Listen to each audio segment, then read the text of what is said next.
Bagi Anda yang baru saja bergabung, berikut berita utama kami hari ini. Bermain hujan di sungai, bocah di Surabaya terbawa arus dan ditemukan meninggal dunia.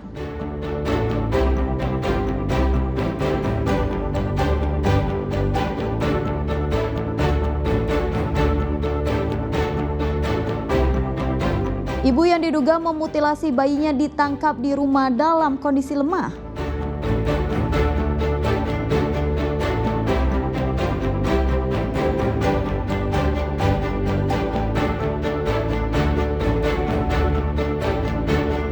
Khawatir ulahnya menghabiskan uang 23 juta rupiah diketahui keluarga. Pria di Sampang mengaku dibegal.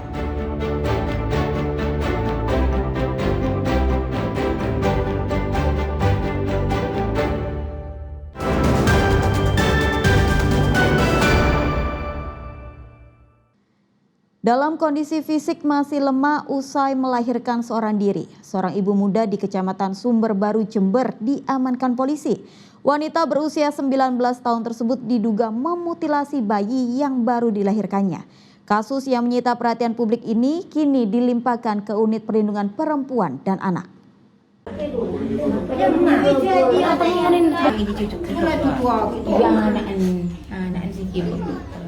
Petugas kepolisian mendatangi sebuah rumah sederhana di Desa Kaligelaga, Kecamatan Sumber Baru, Jember. Di rumah ini, seorang wanita muda berinisial RH harus berhadapan dengan hukum di saat kondisinya masih sangat lemah. RH yang baru berusia 19 tahun ditangkap polisi beberapa jam setelah menjalani persalinan seorang diri pada Senin dini hari. Dalam keterangan awal, ia mengaku telah membuang beberapa bagian tubuh bayi yang baru saja dilahirkannya. Hingga Selasa siang, terduga pelaku masih menjalani perawatan intensif di Puskesmas Sumber Baru. Polisi belum melakukan pemeriksaan mendalam mengingat kondisi fisik dan psikologinya yang belum stabil. Sementara itu, potongan tubuh bayi telah dievakuasi dan dikirim ke kamar jenazah RSUD Dr. Subandi, Jember. Langkah ini dilakukan untuk keperluan autopsi dan proses penyidikan lebih lanjut. Kasus dugaan mutilasi bayi ini kini sepenuhnya ditangani Unit Perlindungan Perempuan dan Anak atau PPA Polres Jember. Polisi telah memeriksa sejumlah saksi, termasuk nenek pelaku yang selama ini tinggal bersama terduga pelaku. Untuk alat yang digunakan ini masih kita dalami lagi, masih kita lakukan penyelidikan terkait dengan alat maupun motif yang dilakukan oleh terduga pelaku ibu kandung mayat tersebut. Langkah selanjutnya? Untuk langkah selanjutnya pastinya kita akan melakukan pemeriksaan terhadap terduga pelaku ibu bayi tersebut dan saksi-saksi yang ada di lokasi kejadian. Untuk terduga pelaku ini sudah berkeluarga atau bagaimana? Untuk terduga pelaku, informasi yang kami dapatkan masih belum berkeluarga. Polisi juga meluruskan informasi yang berkembang di masyarakat terkait pengakuan pelaku yang menyebut baru saja bercerai. Penyidik menegaskan bahwa berdasarkan keterangan saksi, Rohmah diketahui belum pernah menikah. Tommy Iskandar dan Sri Rama melaporkan dari Jember.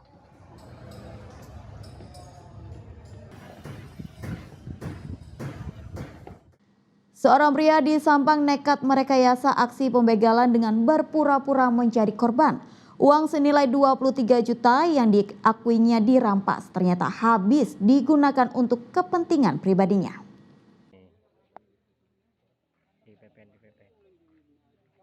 Anggota Polsek Kedungdung ini tengah melakukan olah TKP usai mendapatkan laporan adanya aksi pembegalan terhadap seorang pria di Kedungdung, Sampang. Saat proses olah TKP, polisi meminta keterangan pria yang mengaku sebagai korban untuk mengungkap kronologi kejadian. Saat dievakuasi ke dalam minibus, pria tersebut terus meyakinkan warga dan petugas kepolisian bahwa dirinya adalah korban pembegalan. Sambil berpura-pura kesakitan, pria tersebut membohongi petugas dan mengaku uang sebesar 23 juta rupiah yang diakui disimpan dalam jok sepeda motornya, Raib dirampas begal. Polisi yang terus melakukan penyelidikan di TKP akhirnya menemukan kejanggalan. Keterangan pria tersebut dinilai tidak selaras dengan bukti yang dikumpulkan petugas di lapangan. Merasa terdesak dan laporan palsunya terendus polisi, pria bernama Haminuddin itu akhirnya mengakui kebohongannya. Pelaku nekat berpura-pura menjadi korban begal untuk mengelabui keluarganya. Uang sebesar 23 juta rupiah yang akan dipakai untuk merenovasi rumah justru digunakan untuk kepentingan pribadinya. Korban ini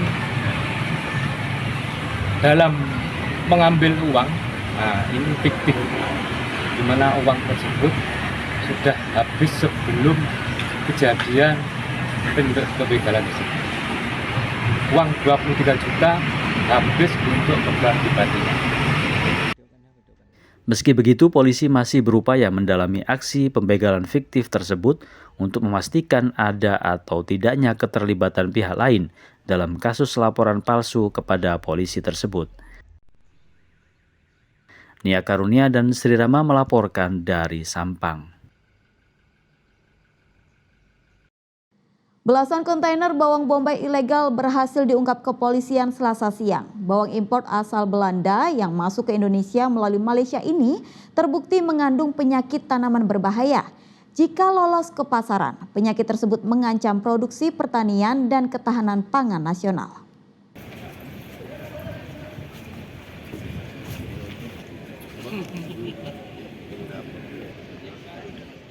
Hasil pemeriksaan petugas dari Dinas Pertanian, bawang bombay impor ilegal ini mengandung penyakit tanaman berbahaya yang sangat beresiko.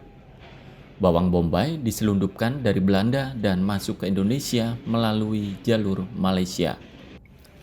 Total terdapat 18 kontainer dengan 14 kontainer berhasil diamankan petugas. Sementara 4 kontainer lainnya terlebih dahulu lolos. Petugas menyebut bawang bombay ilegal ini membawa berbagai penyakit beresiko menular ke tanaman lain. Dampaknya produksi pertanian nasional dapat terganggu dan ketahanan pangan terancam. Polisi menegaskan seluruh pihak yang terlibat dalam penyelundupan ini akan ditelusuri dan diproses sesuai hukum. Kasus ini dinilai memiliki tingkat bahaya yang sama dengan penyelundupan komoditas strategi lainnya, seperti beras dan bahan pangan pokok lain. Impor bawang bombay ilegal dan di dalamnya setelah diperiksa ada penyakit dan itu bisa merusak tanaman kita yang ada di Indonesia. Ini impor eksportirnya dari Belanda kemudian lewat Malaysia masuk ke Indonesia. Ini harus ditelusuri siapa yang terlibat ditindak tegas. Telusuri seluruh yang terlibat ditindak tegas. Ini nggak boleh dikasih karena ini membahayakan tanaman kita di Indonesia. Kan kalau ini penyakit ini pindah ke tanaman yang lain, itu bisa membahayakan pangan kita. Sebagai langkah pencegahan, seluruh bawang bombay ilegal ini akan segera dimusnahkan untuk mencegah penyebaran penyakit serta menghindari terulangnya kasus serupa. Sebab kasus penyelundupan komoditas pertanian sebelumnya tercatat telah merugikan sektor pertanian dan peternakan nasional. Selamat Riyadi dan Sri Rama melaporkan dari Surabaya.